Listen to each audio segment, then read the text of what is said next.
So welcome everyone to the first webinar in our online dairy education series. I think most folks who signed up know that there's a series of webinars over the next few weeks focused on various aspects of dairy production. So hopefully this is the first of many that you'll be attending, and we appreciate your attendance today. And oh, I should already changed slides. So the first webinar today is focused on exploring alternative milking intervals, and we'll be hearing from Paul Edwards from Dairy New Zealand joining us this afternoon for us, but early morning for him. So we really appreciate him getting ready to give a webinar at 7 o'clock in the morning. So thank you so much. And Paul is going to present first about the research he's been conducting in New Zealand that has been focused on altering milking frequencies and the New Zealand perspective. And then after Paul finishes, Cameron Clark and Brian Howlett, that are dairy farmers here in Vermont. And I guess Brian just recently retired, but Cameron is still actively milking. Both farms will share their experience with once a day milking.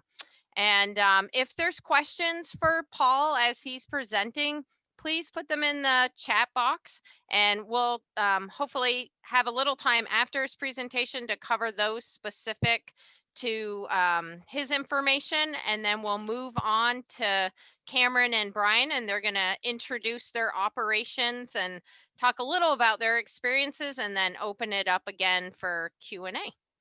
All right, so Paul, as I mentioned, is a dairy scientist with Dairy New Zealand.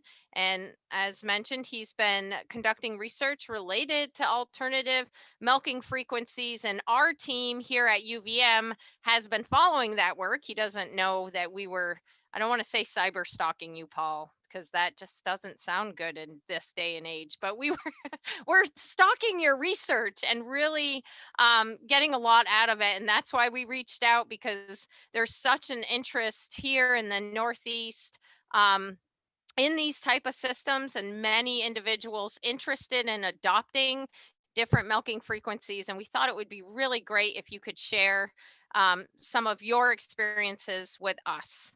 And before Paul takes it away, I just wanted to mention that our team here at UVM has a project that's focused on alternative milking frequencies, and we want to hear from you. We do have a new survey that we're conducting throughout the Northeast to really try to understand who's using alternative milking frequencies and different characteristics of those types of farms. And then we're also looking at a cost of production analysis with farms that are implementing these strategies. Sarah Flack is working on that with our team. We have a monthly production benchmarking program, again, to understand characteristics of farms using these strategies. And then finally, we're also enrolling once a day farms in a monthly DHI, or Dairy Herd Improvement Testing Program. So if you're interested in participating, please reach out to us, and we'll put this slide up again at the end of the webinar, and Sarah's going to put the link to the survey in the chat box. So if you want to take it right away, you can. All right. Sorry, Paul, your turn. So I'm turning it over to Paul. Thank you, Paul, again for joining us. Hopefully you have enough coffee and you can jump into it. Cool. All right. Thank you. So yeah, I'm going to talk a bit about the project that we've been running here. I guess as a way of some further introduction, I'm senior scientist at DairyNZ, focusing in farm systems. So I guess it may be something that is a familiar term to you or not. It's often when I travel around the world in the past, anyway, before COVID,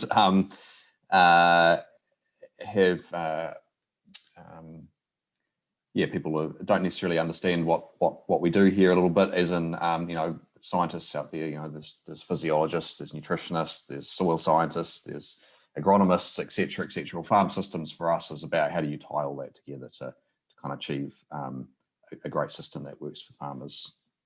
And so I've been with DairyNZ for coming up with 12 years now, and come from a farming background. So my family have 3 dairy farms up in the very northern part of New Zealand, and actually we have been milking a full season once a day for nearly 15 years now, actually, one of the first farms. So I have some experience with these systems as well.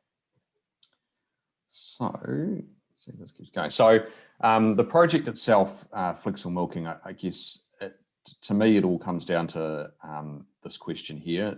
So can we adapt our milking intervals to improve workplace attractiveness? Now, obviously, there are a whole host of other reasons why you might want to look at a reduced milking frequency, but this project was unapologetically pitched at how do we try and improve the attractiveness of dairy as a workplace, so that we can compete with other industries in terms of getting talented people to work on our farms. And so obviously reducing your milking frequency can have an impact on the hours. So milking, at least in our systems, milking is around half of our kind of annual labour hours. So it's a big time commitment. So reducing the number of milkings, reduce the number of hours. But I think the one that's sometimes overlooked is around flexibility. So that's, milking twice a day, and our what we traditionally do here as well, milking occurring in the morning and the evening, it very much sets the structure of the whole day. And to be attractive to the millennial generation, that doesn't necessarily cut it. So providing some of these alternative milking frequencies really help with improving flexibility. I just thought I'd start with, I guess it's a little bit like the poll survey you just did there. And this was from a survey that we did in our 2019-20 season. So our seasons don't run January to December, they run June to May. But so last season for us, and around 45% of herds in New Zealand are milked full season twice a day, which when I present this to New Zealand farmers, they're immediately quite surprised about that, because we do still think of ourselves as twice a day being the norm, but actually less than half people do that for the whole season now. There's around 30% of people that use once a day at some stage of the lactation, with around half of each of those using it from Christmas. So for us, that's halfway through the year. So the first half of the lactation, they'll be twice a day. The second half, they'll be once a day. And then a similar kind of thing from late lactation. So that means maybe 2/3 of the season, they're twice a day, and 1/3 once a day. And then we've got a similar kind of thing with 3 and 2. So around, in total, around 14% of farms in New Zealand are milk using this 3 times in 2 days strategy, with about half of them again using it from Christmas, half in late lactation. Those numbers don't quite add up to what I've said, because there is that group at the bottom that are using all sorts of combinations of them. And we have about 8% of our herds are milked once a day for the entire season. I guess maybe I should just, not sure how familiar you are with New Zealand systems, but maybe it's something that I should mention when I talk about full season. We run seasonal block calving systems here. So we all calve traditionally at the sort of the very end of our winter. So for us, that's July, August. And then, we have our approximately 270-day lactation, and we'll dry off sometime in May. So when I say season, that's kind of what I'm talking about. So talking about alternative milking intervals and hours and flexibility, obviously full season once a day milking is the ultimate when it comes to that, because with once a day you can actually milk at any time during the day. You don't have to stick with the morning milking. You could milk it at 3 p.m. every day, for example. And obviously there's half the number of milkings as twice a day. And I guess the other reason I start with full season is, for us anyway, in a block calving system, that spring period through calving and then leading straight into mating, sort of a couple of months after that, that is the busiest time on farm and the most stressful. So that's where people on.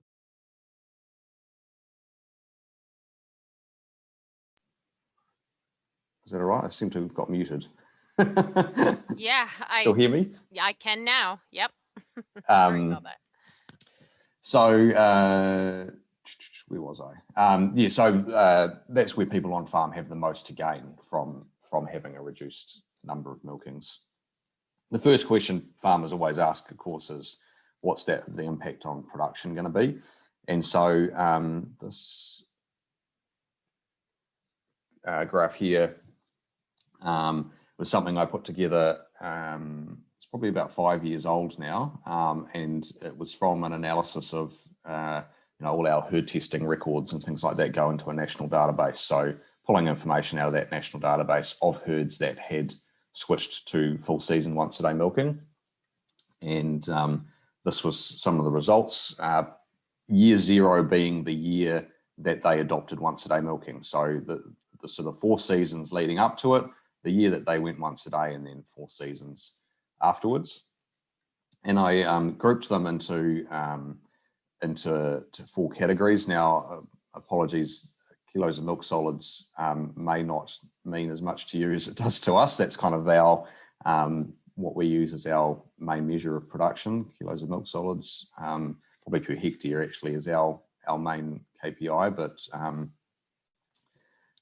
looking at it on a cow basis, herds that were producing a relatively few number of milk solids, so the black line there, they actually had basically no change when they went once a day and increased production after going once a day, which physiologically doesn't make a whole lot of sense, but to me implies that they've overcome some kind of management limitation by going once a day. So maybe they had really long walking distances, or they were so busy that they kept making poor management decisions or something like that. That next group up, again, there was a bit of a decrease in that first year, but reasonably quickly regained their previous level of production. And then as you move further up that kind of production hierarchy, I suppose, there was more of a decrease and wasn't necessarily regained afterwards. Now, I guess it's we've got to be careful that we don't overinterpret that, because obviously when you're talking about farm systems, there's all sorts of things that are likely to change alongside milking frequency. So for example, that red line there, they may have been putting in a whole lot of imported feed. So, they may have been putting a whole lot of grain in, for example, that when they change their milking frequency, they redesign the whole farm and maybe they go back to it being much more of a predominantly grass-based system, for example. So, you're never going to produce as much doing that, but equally the inference is that your system redesign is going to result in lower cost as well, and therefore hopefully maintaining profit. So I guess my sort of summary of that would be that actually there's, if a farm's kind of in that lower producing category, which for us is around a quarter of herds probably sitting in that, to a third of herds sitting in those categories. So quite a number of farms that could benefit from full season once a day milking.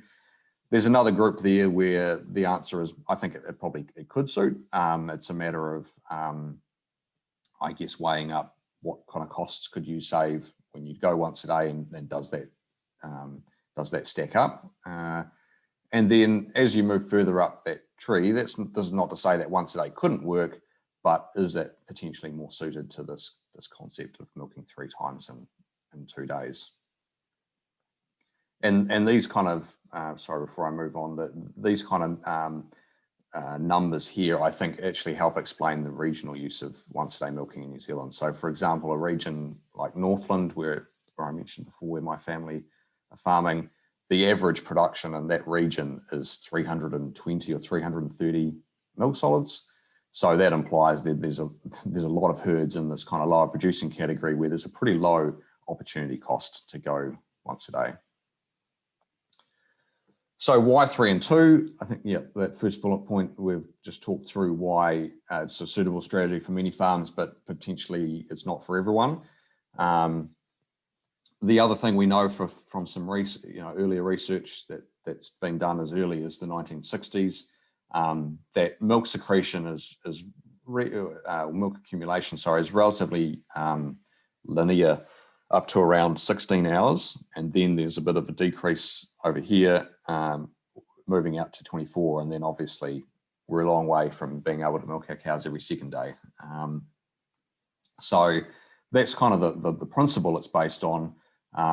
But what this, this was kind of component research where you're taking highly detailed measurements, so it's not in a system. So for example, what happens if you put these consecutive long intervals together? So for example, to go 3 times in 2 days, you would need 3 16-hour intervals in a row. Now, is that still linear if you do that?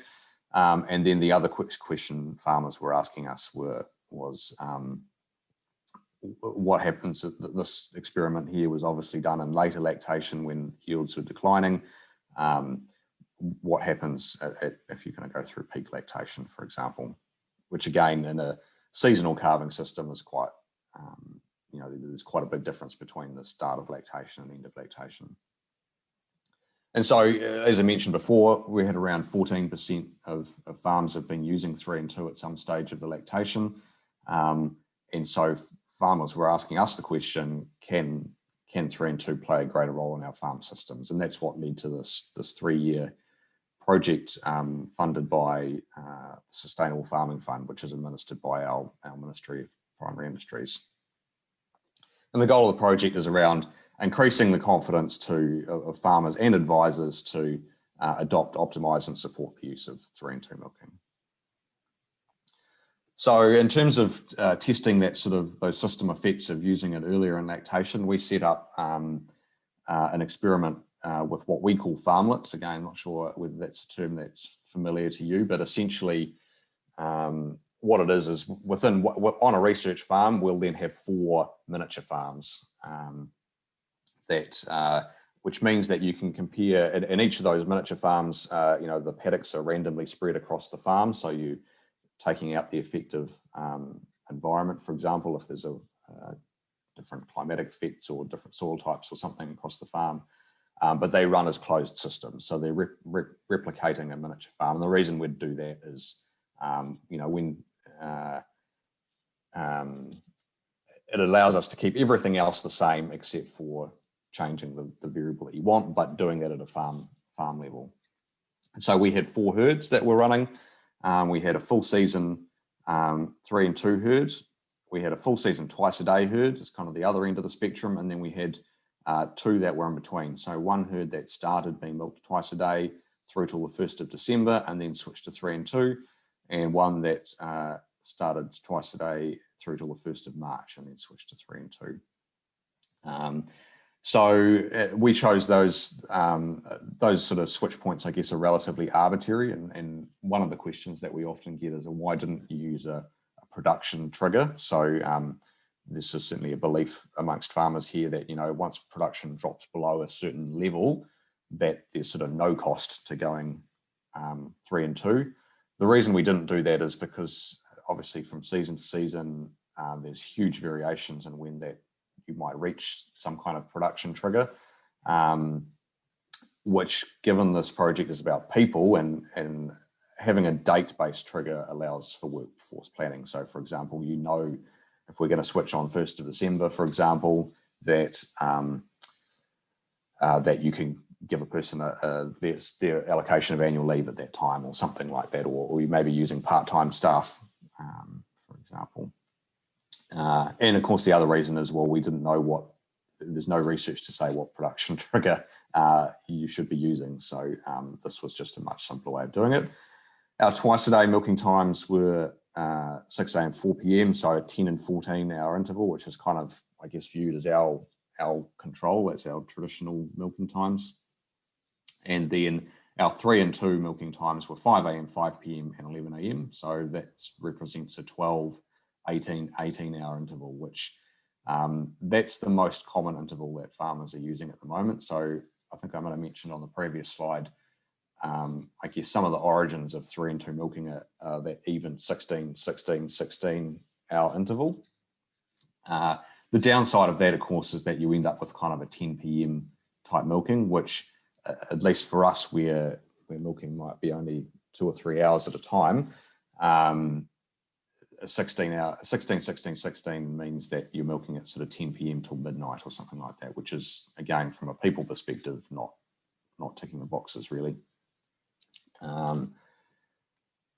So just don't have time to go into a lot of detail, but I guess high level results, productions, of course, the one that everyone wants to look at. And so I've converted these to pounds for you. So essentially what our twice a day herd did around 11,000 pounds of milk per cow.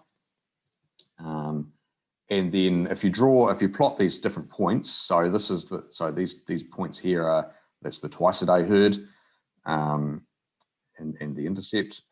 Then this dot here is the herd that switched on 1st of March. So it only had 80 days of being milked 3 and 2 at the end of lactation. This herd here is the one that the dot there, is the one that switched on the 1st of December, and then this dot here at the end is the full season. They got 260 odd days of being milked 3 and 2.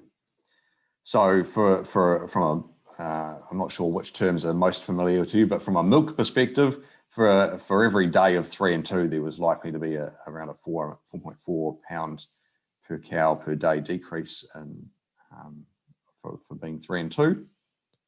But I guess given, at least in New Zealand, and it sounds like in your systems, people aren't paid for milk, they're paid for the components of their milk. So fat, protein are our 2 key ones here, and it sounds like lactose is one that you'll get paid for over there. That decrease isn't quite as marked. So and not all components are affected evenly. So I guess the net effect of that is for every pound of milk, the milk value under 3 and 2 was actually slightly higher because it had a higher component percentage. So I guess just in terms of headline numbers, for that full season 3 and 2 herd relative to the full season twice a day herd, there was an 8% decrease in protein production, a 3% decrease in fat production, and a 12% decrease in lactose production, which helpfully all stacks up with previous literature. So lactose is strongly correlated with the volume of milk, so that's not surprising that that's the higher number. Fat production is pretty linear, so no matter what milking interval you're using, the fat production is going to be reasonably similar, and then protein was somewhere in between, and there was no difference in somatic cell score between the different herds. I guess just 2 other things that I like to point out, certainly to farmers here anyway, is that it was just a 1-year study. So normally we would run farmlets for maybe 3 years to account for, first of all, different seasonal effects there may be, but particularly to pick up any carryover effects, which will become apparent in the next slide, which the 3 and 2 herd was in better body condition score at the end of lactation. So in theory, that should translate to some benefit in the next season, whether that's improved reproductive performance or improved milk production, etc. So there's likely to be some benefit post year 1. We didn't have enough funding to keep that going, and I think farmlet experiments are incredibly expensive to run, and I'm not sure that the extra information we would have got would have necessarily been value for money. The other thing I guess I like to point out is that when you're running a farmlet experiment, you're as the person sort of, we have a weekly meeting and decide which paddocks the farm each herd is grazing, and whether they need to have any supplement, or whether we've got a surplus and need to cut some silage, etc. We've got a lot of data to play with there to make those decisions, and equally we're trying to be we're applying an equal level of management skill across all of the farmlets. When you actually take that onto a commercial farm, if we're talking about 25% fewer milkings with 3 and 2, how you use that time that you've freed up now from not milking, I would say is quite crucial. And if that freed up time allows you to make improved management decisions, then you may experience different results, essentially, i.e. better results, because you've been able to execute your systems better. So I've already mentioned that, but one of the other benefits, of course, of a reduced milking interval is typically improved body condition score. So this was we were doing these scores monthly, but this was the one from the 8th of May, which was approximately the same time as the cows dried off, ended their lactation. And again, I'm not sure what system you use, but we use kind of a 1 to 5 system. Well, actually, it's not 1 to 5, but typically our scores are kind of anywhere from 3 to 6. And so we aim to dry off. So we aim to carb down at condition score 5. That's kind of one of our key KPIs. And so heading towards the end of lactation, the cows will then have a couple of months off before they carb down again. The 3 and 2 herd is about a quarter of a condition score more with that full season 3 and 2 herd relative to twice a day. So those results were really quite encouraging. I think they were better than I was expecting. I thought that that there may have been more of a decrease there. That was really encouraging to some farmers. And actually, one of the other parts of the project we've got is following some farms that have, based on that work, that was enough to convince them that going full season 3 and 2 was a strategy for them. And so we've followed their kind of journey through that adoption. But one of the questions that I guess, or the next barrier that kind of popped up was that the 12, 18 hour interval can still make for quite a long day, particularly on maybe smaller farms where there's less staff and less opportunity to roster around different milking. So, 12 hours, that means you're up at 5 a.m. Well, you're up earlier, but you're milking at 5 a.m. and then again at 5 p.m. So it's if you have to do both of those milkings, it's quite a long day.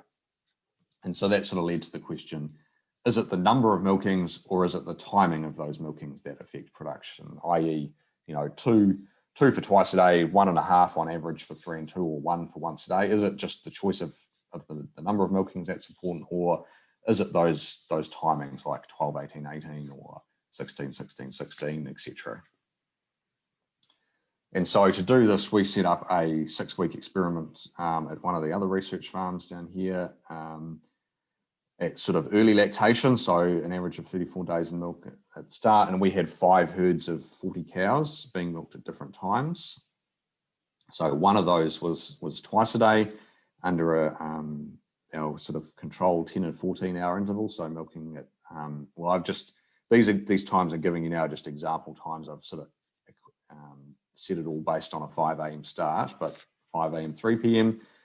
12, 18, 18, which is what we did in the farmlet. So 5 a.m., 5 p.m., 11 a.m. the next day.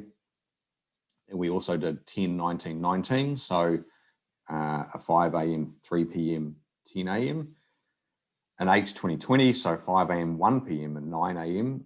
And then we also had once a day at the other end of the sort of spectrum. So just to illustrate that point, what we were doing there is dragging that afternoon milking earlier to make it more attractive for people, which actually also had the effect of dragging that sort of mid-morning milking earlier as well, which a feedback we had here is that's also reasonably attractive because there's still a desire to kind of get milking out of the way early to leave the day open for other tasks.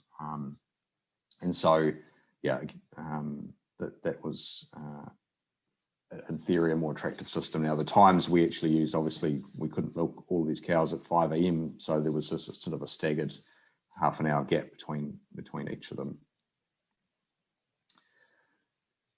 So what were the results? And so what I've started doing here is, I guess, plotting out those different intervals on the graph, like I showed right back at the start, as in what sort of that principle behind 3 and 2. And so I've put up fat and protein there. So again, protein, it was reasonably linear up at the start and then started to decrease at those longer intervals, which again explains why, for example, on the farmers, there was an 8% decrease. The blue line there is milk and milk production. So again, that had, you know, similar story, reasonably flat up to around here and then starting to curve off, and then fat being basically a reasonably linear trend there. So good news is that that matches the literature, and I guess potentially answered one of those questions around the consecutive long intervals, that perhaps there is a small cost to that. So those are the, for example, that one's the two 19-hour intervals, or that one there's the two 18-hour intervals. The higher of those dots is that mid-morning milking, which has followed a PM milking with the short interval, and the bottom dot is the AM because that's followed another long interval. So it's not apparent necessarily for all of them, but potentially there's some cost there to consecutive long intervals, but not a hell of a lot.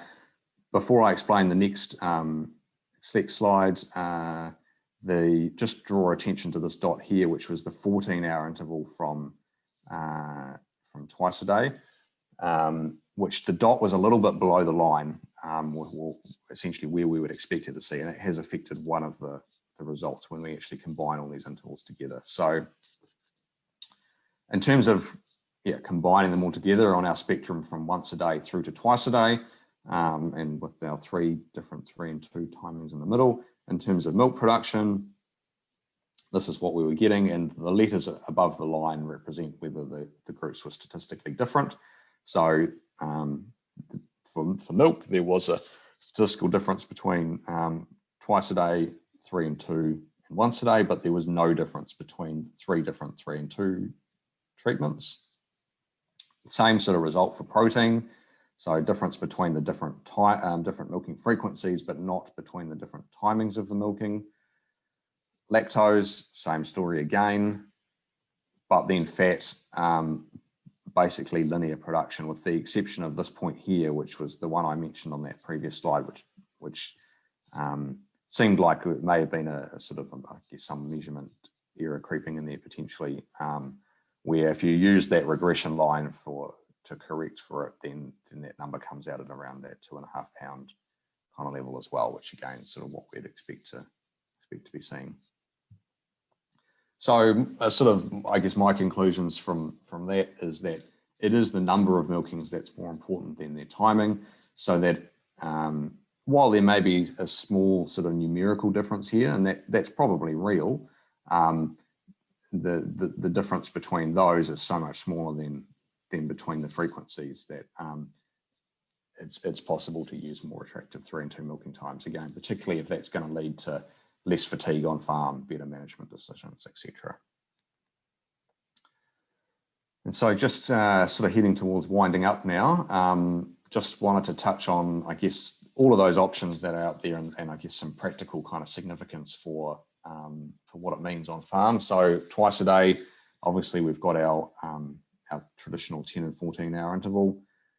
For those farmers that still want to be milking twice a day, actually there's still options out there to try and make that those milking times more attractive. For example, using an 8 and 16-hour interval, which research from as early as the 1950s said that you could produce as much with that as you could with the 10 and 14-hour interval. And that means that you can start later or finish earlier, or a bit of both. I guess one of the drawbacks that farmers mention is that it can mean you get less done in a day, which I don't think has to be a barrier to adoption. It just means that I guess you have to be aware of it and kind of make a plan for how you're going to get all your jobs done in potentially a shorter period of time. The other thing just to keep in mind, I guess, is that with that kind of interval, there's twice as much milk to harvest in the morning as there is in the afternoon. And so you need, I guess, really good milking routines to make sure that milking time doesn't become really frustratingly long at that morning milking. With 3 and 2, I guess suddenly now with that every second day you've got that milking at a different time. For us, we're looking at ways, well, can is that now a way of using flexible staff? So for example, we've got living rurally, we've got a whole lot of parents that are only available between kind of 9 a.m. and 3 p.m. when the kids are at school. Well, previously they weren't that easy to employ on farm, whereas now actually you can employ them to do a specific task every second day, for example. So starting to open up that flexibility angle. One of the drawbacks with our kind of, what I say, traditional 3 and 2 system is there's less consistency between days and weeks. So that 3 and 2 milking pattern has a fortnightly cycle. So it does mean that you can't necessarily know from the day of the week whether there's 1 milking or 2 milkings. You have to kind of know the day of the week and whether you're in week 1 or week 2 of the cycle, which for some people just doesn't bother them. But for some people, that's quite a challenge. The other benefit there being 25% fewer milkings. One that I'll just mention here is one that seems to be gaining in popularity here is what we've coined 10 and 7, so 10 milkings in 7 days. So essentially what that is a variation of 3 and 2 where, so Monday, Wednesday and Friday you milk 2 times, which is the same as 3 and 2, and on Tuesday, Thursday, Saturday you milk once, which is the same as 3 and 2, and on the Sunday, instead of going back to 2 milkings with 3 and 2, and then that second week having the opposite cycle, with 10 and 7, you also only milk once on that Sunday. And so the things that people like about that are the fact that on Saturday and Sunday, you just have the 1 milking. It locks in that consistent weekly pattern, and now we've got 25% fewer milkings. And so that means you end up with I think it's about a 21 or 21 and a half hour interval over that Saturday night, Sunday morning kind of time. And then obviously talked briefly about it. So once a day, obviously is the ultimate for flexibility and really increases that pool of people that could be potentially working on farm. So cycling back to that original question around can we adapt our milking intervals to improve workplace attractiveness, I think we can see that there's lots of options available, and I guess that's my kind of my challenge to farmers here anyway, is to say, actually, is what you're doing now the right option for you? There's a whole lot of these ones out there. Is it worth considering what else is available? Those farmlet results look quite encouraging for full season 3 and 2, which I think is, that's where the most people benefits are to be had. It also looks like we can use more attractive 3 and 2 milking times. But my final 2 pieces of, I guess, advice that I offer is really understand the why. So, why would you be looking at an alternative milking time? Because if you only change your milking time and nothing else about the way you're managing your farm, possibly you're not going to, things might go wrong, essentially, like you might miss out on achieving your goal, I guess. So being really clear about why you're doing it and making sure that you're changing your milking frequency, but probably making other adjustments alongside that to other parts of the farm management to really make that work for you. And then I guess that last point there ties into that. So once you've got that why, then make a really good plan for how you're going to achieve that. And so that's me. Great. Thanks, Paul. That was great. A lot to think about, and even more options. Yeah, and as you were talking, it probably felt kind of lonely. You were asking questions like, do we know what the New Zealand system is like? And yeah, so possibly we should have yeah. staged that a little bit better at the start about how much did I need to cover off about our systems versus yours. But well, I think people will ask if they want to know some differences. So yeah, Susan, we had that second poll if you want to launch that. And I just want to let people know, because there's so many of us, it would be easiest if people type their questions into the chat box, and then I can ask Paul those questions. If you are on the phone, certainly go ahead and unmute yourself and ask. And yeah, so we're going to take some questions for Paul, and then we'll have Cameron and Brian talk a little bit about the Vermont perspective, the Northeast perspective, and how they're utilizing once a day milking, or have utilized once a day milking. Okay, so there was a question about robotics.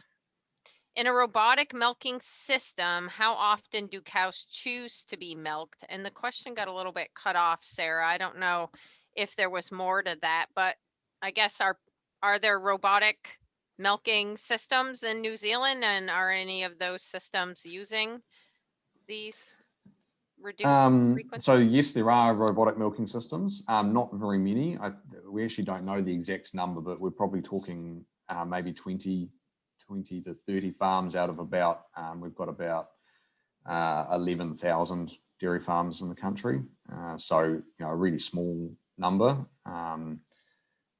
And that's, I think, largely driven by the cost of the robotic system relative to our alternatives, given we run low cost systems. So I'm trying to actually remember, yes, there is some research on how often cows choose to be milked in a robotic system. If I remember rightly, I think it's about 1.7 or 8, but yeah, don't hold me to that. But I'm sure it's something that someone could go and find a paper on, and that may differ as well between different parts of the world. So I know there was some research done in New Zealand on a robotic milking farm where there is a number for that, and I think it was less than 2. But. Interesting.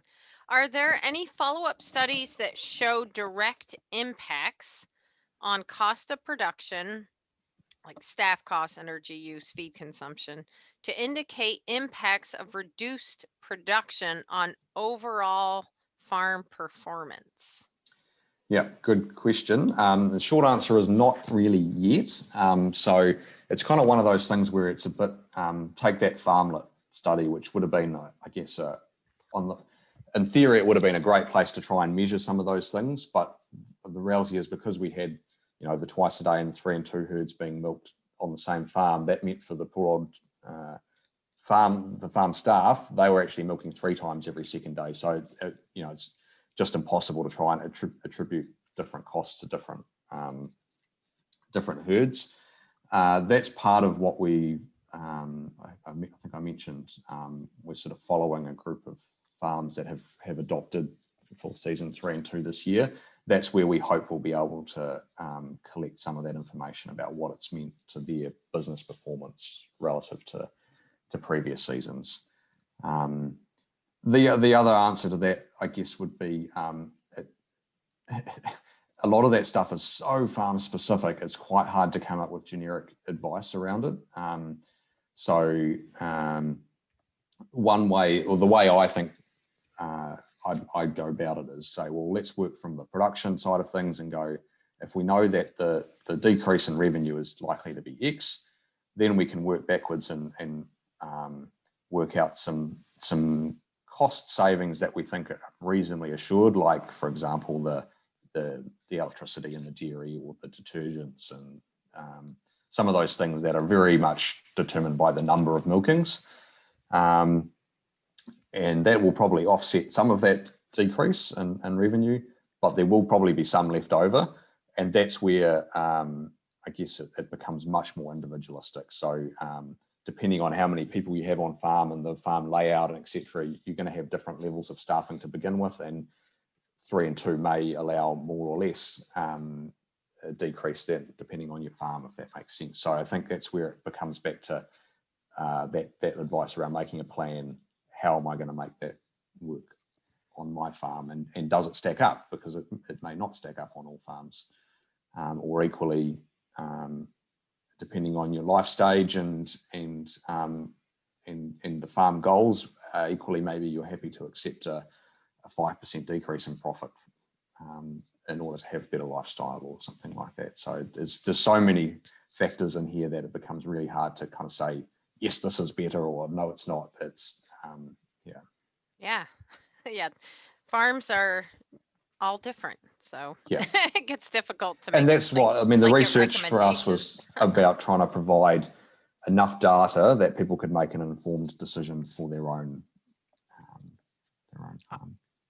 Yeah, and I think that's the goal of our project as well, is just to gather some of that basic baseline information so that folks just have more information to be able to make an informed decision, where right now there certainly are people that are already using alternative milking frequencies, but for those that are interested in trying and maybe even having to talk to their banks about it, need need information to be able to do that. So yeah, appreciate the work that you folks have already done, and we're trying to follow suit. Is there data on milking efficiency with 3 and 2, like harvest more per employee, for example? So again, it probably relates to that previous answer. So there's not any great information on, for example, per employee.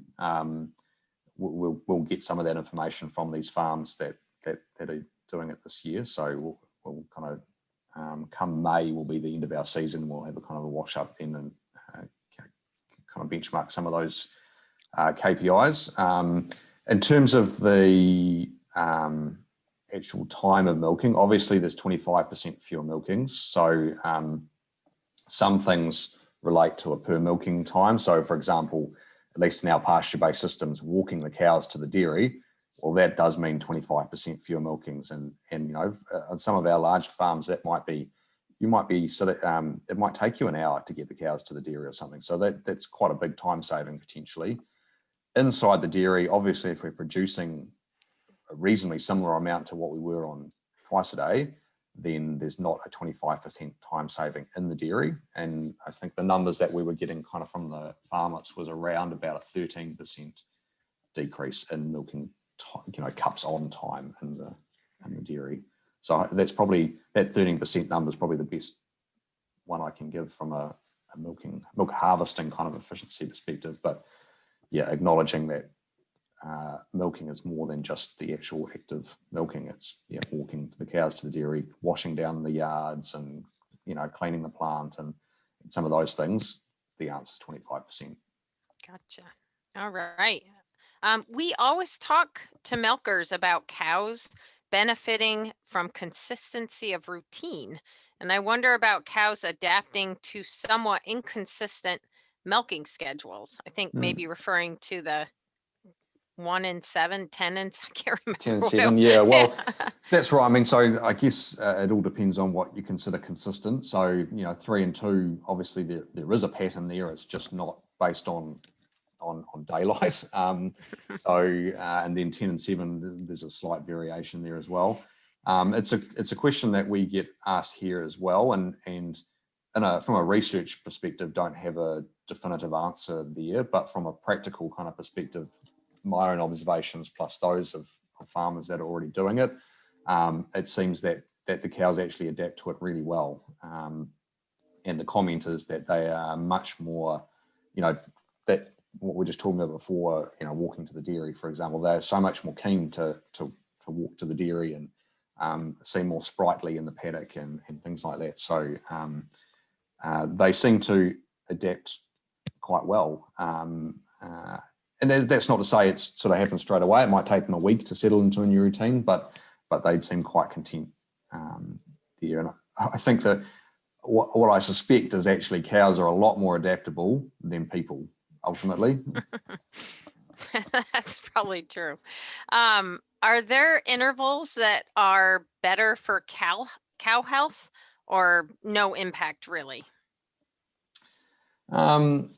Again, it's a hard question to answer.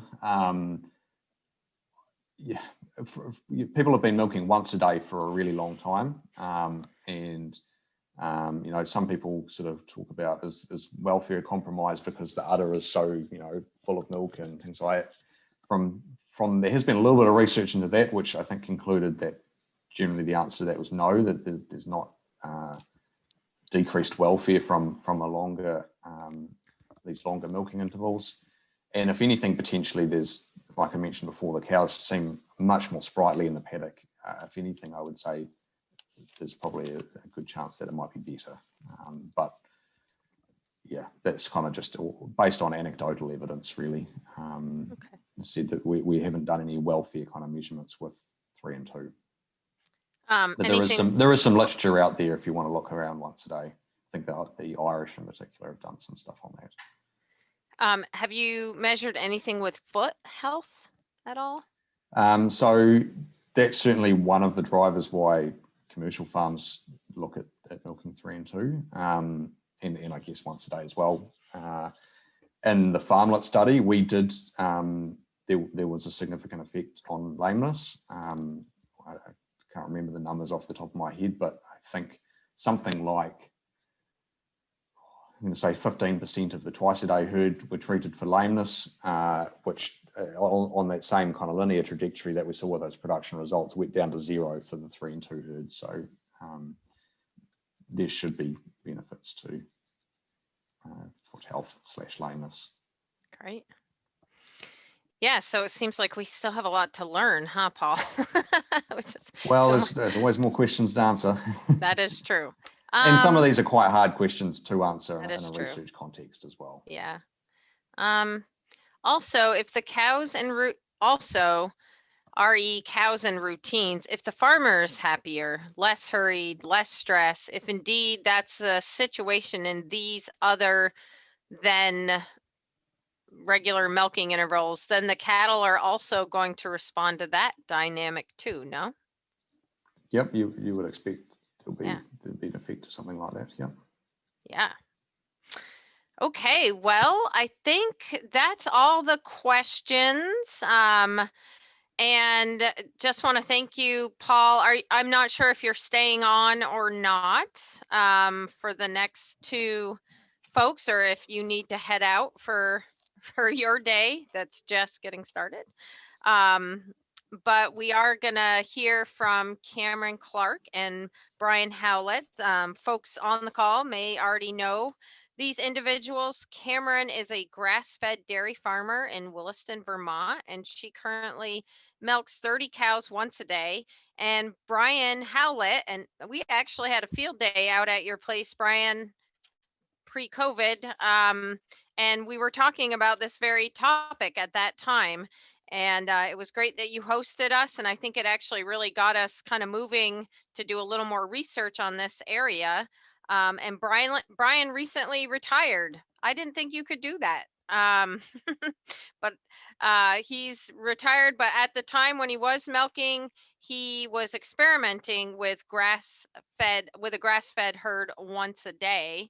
And Cameron and Brian both agreed to join the webinar today, and I want to thank you very much. And so we're going to hear from them and kind of what they learned and experienced a little bit, and then again open it back up and can ask these folks questions. And also, if Paul's still on, looks like he is, you can have more questions ready for Paul too. So I see Cameron, I can see your name, Cameron. Do you want to go first? You can unmute yourself and sure. Show your face if you want. Some people hate having their video on, but that's completely up to you. And okay. We'll give it a whirl. All right. Oh, wow. Well, at least in Williston, you must have good internet. Well, it's questionable at times. Yeah. Okay. Well, if you want to talk a little bit about your operation and once a day and just different things that you think folks would want to hear about, that would be great. And you can have as much time as you want. Well, we only have so much time, but please feel free to talk about whatever you see fit, and then we'll let Brian go, and then we'll get some questions going. How's that sound? Awesome. Okay. Yeah, I milk once a day. I actually milk 40 cows right now. I've been organic since 2012 and switched to once a day milking just over 3 years ago. And I've been doing it exclusively for 3 years now. I love it. and I have no plans to go back. I also switched to grass-fed production about a year and a half ago. And I think the two strategies complement each other very well. I'm also glad that I switched to once a day milking before I went to grass-fed, which I can talk more about that if anybody's wondering, but it's everything that I had read about going grass-fed and the changes that might occur. Basically, all of those same things happened when I switched to once a day. So when I actually made the transition to grass-fed, nothing changed for me. My reasons for wanting to go once a day was mostly quality of life. I do most everything by myself here on my farm. All the cow things. I have one part-time guy who helps me, and he's been with me for 5 years. So there's a labor perspective there as well, that he's an awesome employee.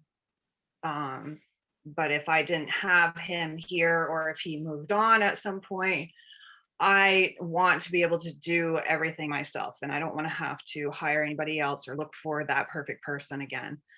That was basically my goal from the beginning when I started my organic herd, was for it to be manageable for just myself with, the occasional outside hired help. So after the first 5 years of getting going, getting established as organic and figuring things out on my farm, which I grew up conventional farming, so I've been here my whole life, but figuring out how to manage an organic system and grazing and everything was a learning process. And I just got to a certain point where the time spent in my parlor, which is a 65-year-old double three parlor, was just too much of a drag on everything else that I needed to do in a day. So all of those things considered, and as well as cow health, and basically overall stress like on myself, and then stress on the cows, and just the system that I was running. It was the right decision for me, and it has worked really well. I haven't had any issues. It's only been positive for me. Somebody's asking, Cameron, are you year-round or seasonal? Year-round. Okay. Great. That would be the next change that I would possibly consider in the future, is going seasonal. But right now, this works for me. How long have you been once a day? Maybe you said that. I think, did you say 5 years? Yeah, just over 3 years. Just over 3 years. And Yes. then you transitioned to grass only a year and a half ago. And so you're saying basically from moving from once a day to grass-fed, the cows basically stayed the same. There wasn't. I didn't lose any production there. When I switched originally from twice a day to once a day, I probably lost about 20% production. I had previously been doing once a day milking for cows that were getting close to dry off.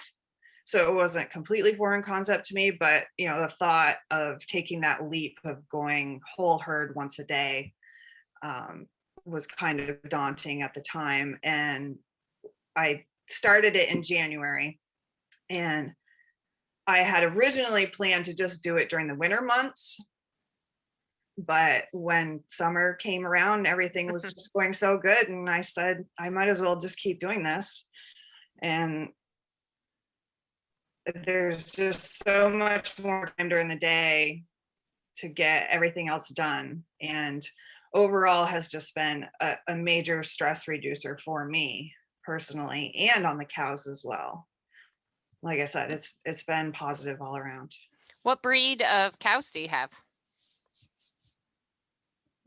I have a little bit of everything. Originally Holsteins, then Holstein Jersey crosses, and there's three-way crosses, there's lineback crosses, there's a couple little Angus crosses in there, so all over the board, like 1,800-pound Holsteins and 800-pound Jerseys. Can you talk a bit more about the year you transitioned, and when you say you saw the issues farms face with grass-fed transition, what were those issues? Okay. I guess I mean in terms of reduced milk production and increased feed intake. Oh, shoot. Increase, well, for in my increase. So just like the general literature out there, like what to expect when if you go to grass-fed production, I saw the similar kind of things happen when I went to once a day. All right. Are there any other quick questions for Cameron? And otherwise, Cameron, unless you have anything else you want to add or you're thinking about. I guess the only other thing, yep, so there's the question. Yeah. So I had read the literature coming out of New Zealand at the time, and you know what to expect, and somatic cell counts to go up. And so initially for the first 3 to 4 weeks, mine did go up. They practically doubled. I have always run pretty high counts before, in the 2 to 250 range, which was never satisfying to me. So I was a little bit worried about that. And there was the initial spike. I did proactively cull cows that I knew were going to be problems and or that were problems before that. But after that initial spike, things leveled out. And then after the first year, and so now for the past 2 years, I've been maintaining cell counts that around 100,000. So less than half of what my average was before. And I've even had some like record 65, 70,000 counts, which to me is awesome. Yeah.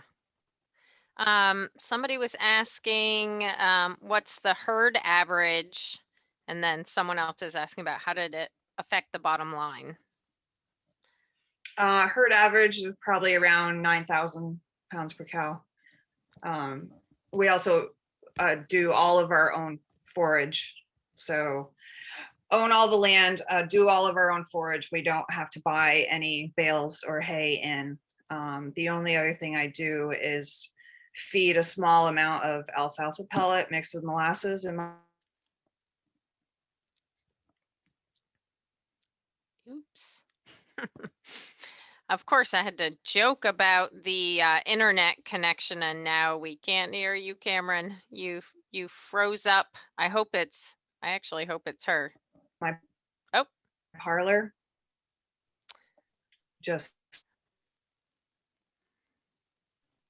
We're having a little bit of trouble hearing you, Cameron. You keep kind of cutting in and out. So, Brian, are you ready to talk a little bit? Oh, there you are. Let's see. How's your? I'm ready. How's my internet? That's the first question. Yeah, I'm not asking this time. I thought Williston for sure must be good. So I'm not even going to ask. Mine's dodgy, so I hope it'll work. All right. Well, we'll get back to asking Cameron some questions in a minute. So save those up. And Brian, nice to see you. Hope you're having a good winter. And yeah, tell us a little bit about your experiences. Okay, so hopefully some of you came to the meeting we had 2 years ago, which was really a good introduction to a lot of people about once-a-day milking. And so I used to milk. My cows disappeared about 2 weeks ago, not quite. And I had to retire. Either that or I was gonna have to buy the factory that made ibuprofen and end result. So here I am. But I used to milk around 40 cows, the Jersey crossbred type, and they generally, the amount of milk varied. I do feed grain. I'm not a grass milk farm, and the amount of milk would vary depending on how much grain I was feeding at the time, basically. And what I do for a milking system is I milk once a day seasonally. I had a spring seasonal herd, but I never fully dried off all of the herd, largely because the dairy companies don't want to stop picking up and then come pick up again. And then your milk gets too low and it wasn't going to work. So instead of drying off the entire herd, I just reduced the amount and went to spring seasonal and then milked once a day seasonally. And the longest time that I did that was last year, not last year, 2019, when we had an early, winter came early. It was November 10th. We got a big snowfall. I took the cows off pasture and immediately went to once a day milking. And then I put them back on twice a day milking after I had about 8 cows calve, which was somewhere in the end of March. So about 4.5 months of seasonal once a day milking. And I have to say, so Paul said something really important, which he said it's really about people. And that's what it is. And for me, it was a lifestyle decision as much as a business decision. And my son, who's the economics major, is always telling me that I'm making business decisions for reasons other than making the most money in the shortest time. And that may well be one of them. But the reason it started for me is in the year 2014, 2015, we had a really tough winter. And you probably all want to forget about it as well. But that year, it didn't get above 0 for about 3 months in a row. And I'd go out and I'd milk and I'd feed the cows and I'd get everything working and get it all done. And just about the time that I finished, I had about enough time to come in, get a cup of coffee and go out and milk again. And after you do that for a while, you get pretty worn out. And like Cameron, I'm the only one here. I have had family help during the summers to help with haying, but during the school year, never really had a whole lot of help. And so it's only me. And at that point, after that winter, I decided I had to do something different. And I had a couple decisions.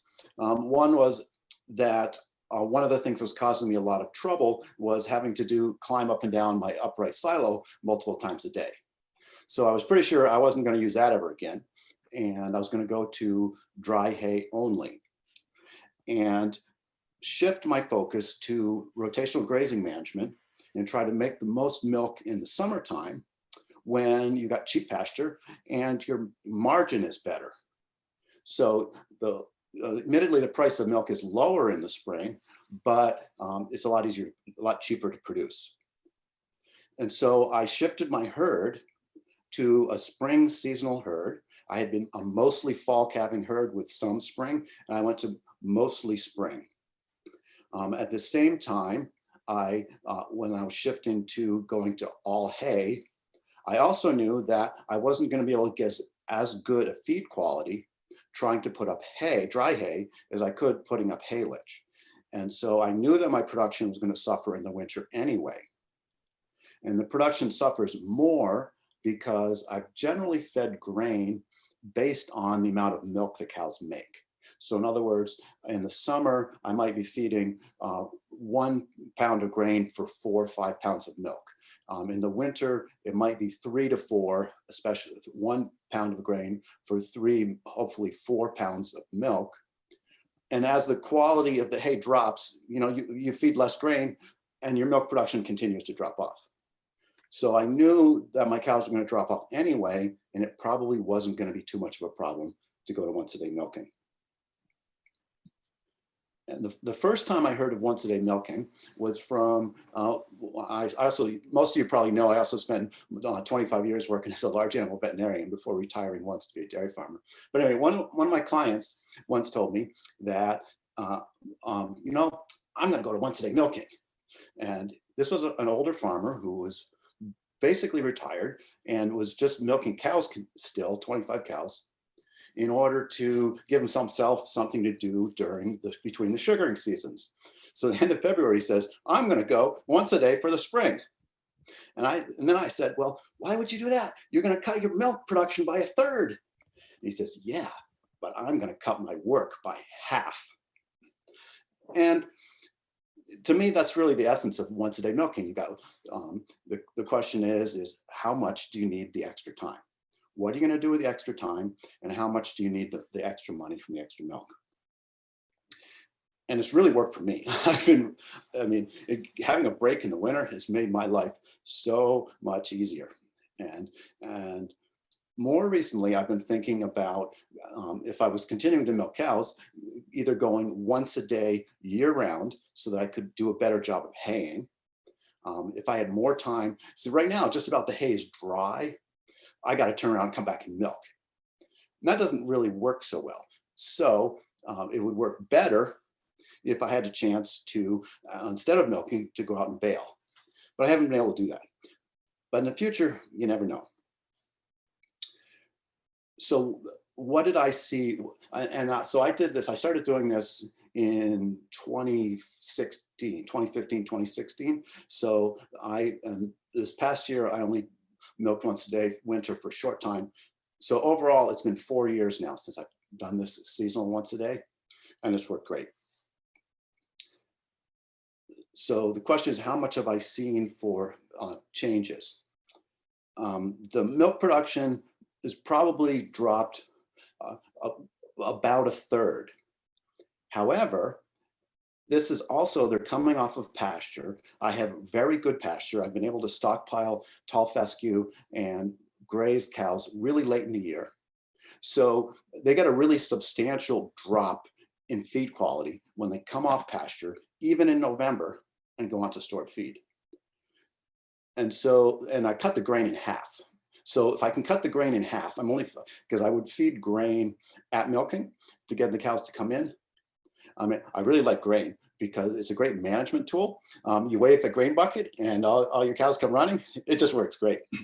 You can't, it's a little harder to do that otherwise. So anyway, I like grain as a management tool. I cut grain in half and I milk once a day, and the production drops by 30, maybe about 1/3. However, even though the production drops, the milk check does not drop as much, because I find that my components go up. Last winter, I was milking they're making 5.5% protein, my Jersey cross herd. And this year, they were making about 4.5% when I was on twice a day. And when I dropped briefly to once a day, after my cows were sold, while I was waiting for a place for them to go, it went up to 0.5%. So it went from 4.5 to 5% in a week. And that's pretty good. So an important point, your milk check drops by less than your milk production. The cows adapt easily. Basically, if I go out and open the door and say, hey, come on, everybody, milking time, they come. And if I don't, they're not standing outside the door. They're off doing whatever cows do. And then in the spring, I would start on twice a day by milking the fresh cows when they calved twice a day.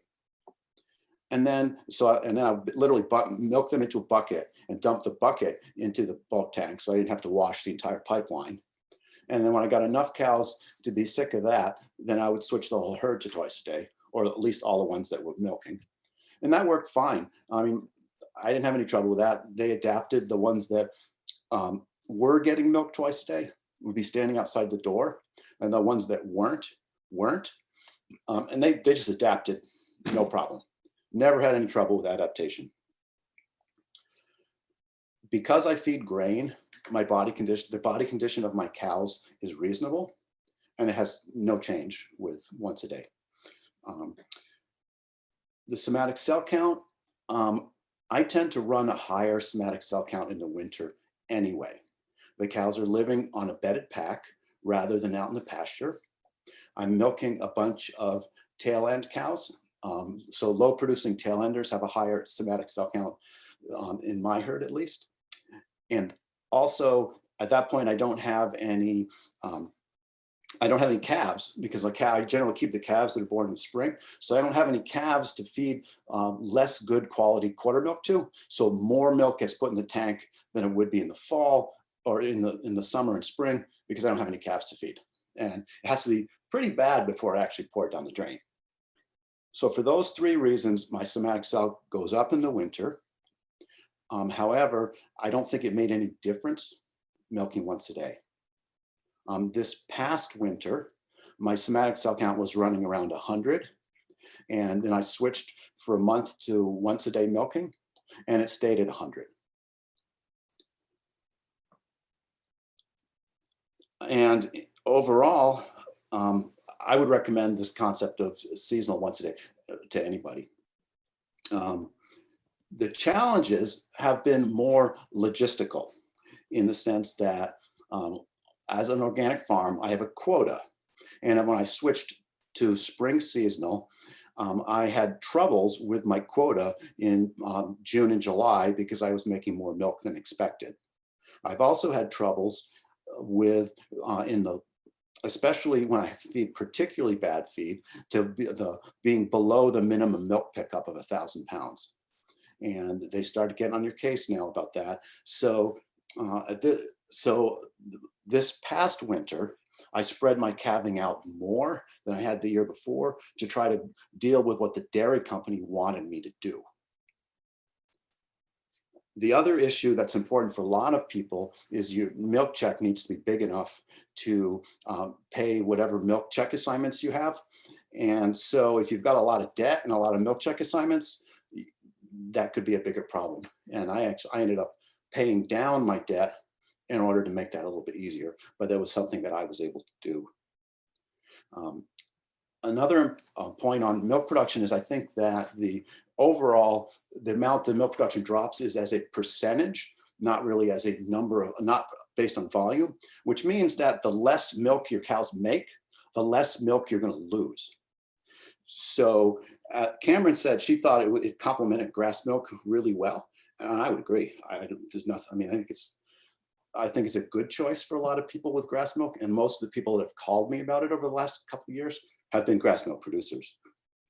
And it's worked for them. But in general, as I said, really, in most cases, it's a lifestyle question.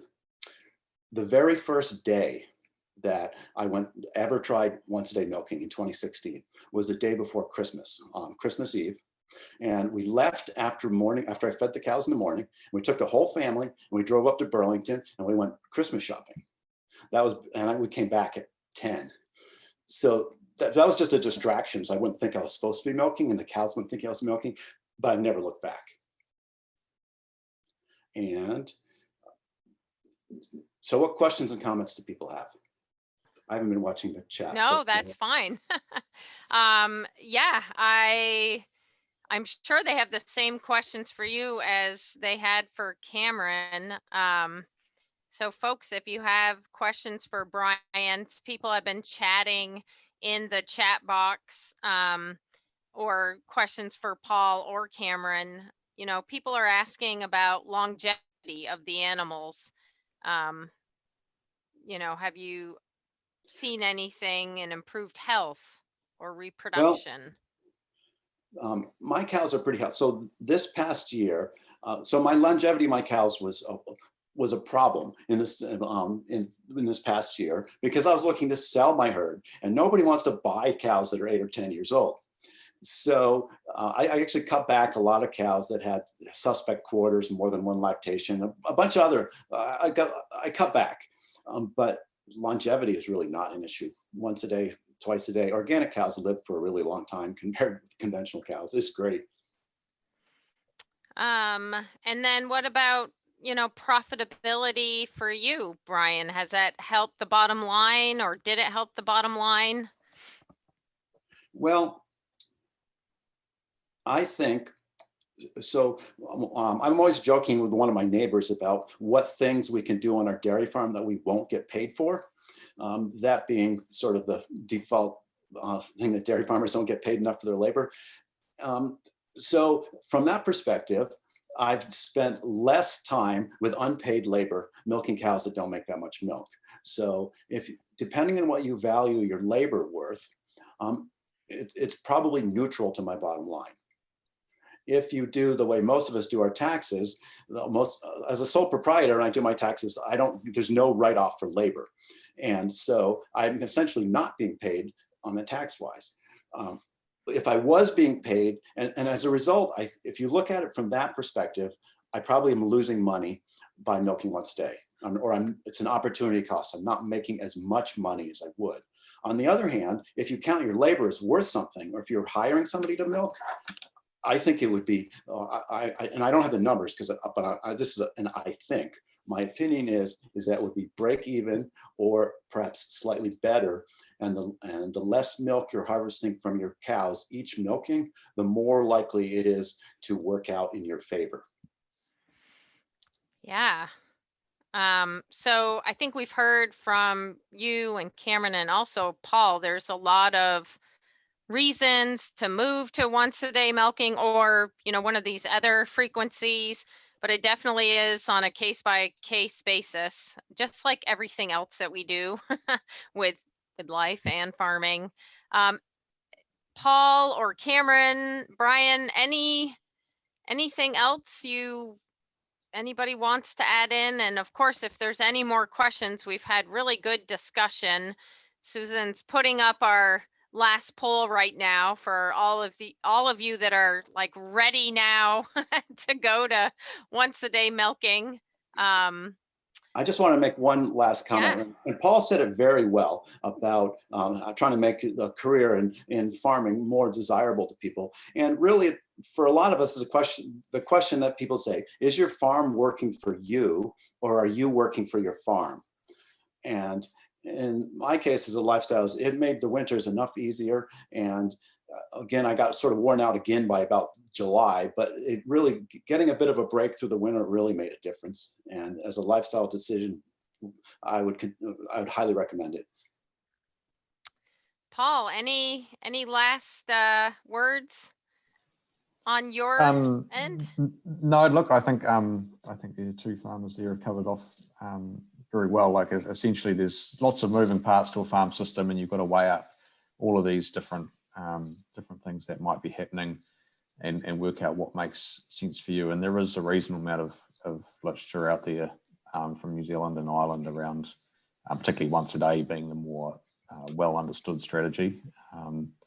So yeah, go looking for information. Cameron, anything on your end? Just seconding what Brian said. Is your farm working for you, or are you working for your farm? I feel like my farm is working for me a lot more, and everything is just so much more enjoyable. And I have time to just do other things not on the farm, like not being completely tied here all the time. Yeah. Yeah, I almost wish, just another story, I almost wish I'd done it earlier. So the year before I quit working once a day milking, my daughter was playing high school basketball. And I managed to get to one home game when it was at an odd time, and I changed my milking schedule. And otherwise, I missed the entire season. And if I had switched to once a day earlier, I could have had more family time. Yeah.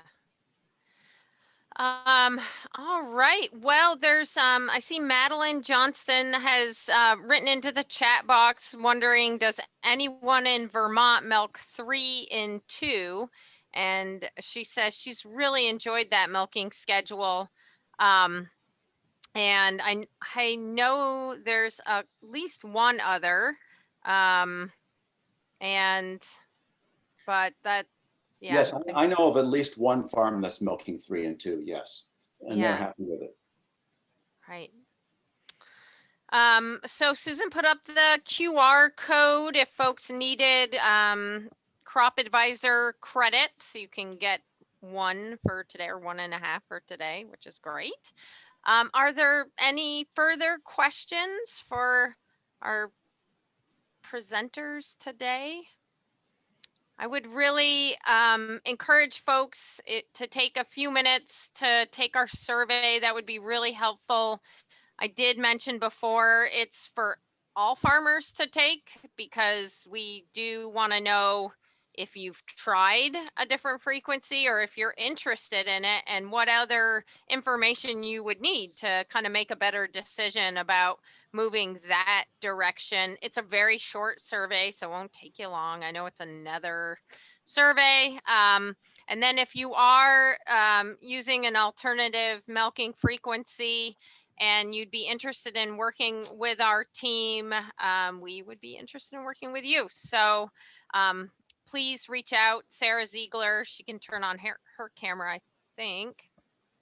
She's been organizing this project with myself and Sarah Flack as well. I think most everybody, at least in the grazing world, knows Sarah. So that would be great. And yeah, wow, we're even ending on time, which is excellent. I didn't know if we would. All right, well, there's no other questions, and I just want to say thank you to everyone for taking the time today. We really appreciate it. And Paul, I don't know, do you want some maple syrup for helping? I think we can do that easy enough. I mean, it may take, I don't know, like you might get it next year, but we could definitely send you some maple syrup. Maple syrup sounds good. All right, We love that. maple syrup. Yeah, so we can do that, right, Sarah? All right, and yeah, great. Well, everyone have a great day. Cameron and Brian, I'm sure we'll see you somewhere soon. And Paul, who knows? We may see you in New Zealand. You never know. If we can ever travel again, we'll be stalking you in real person time. All right, everyone. Thank you. Yeah. Thank you.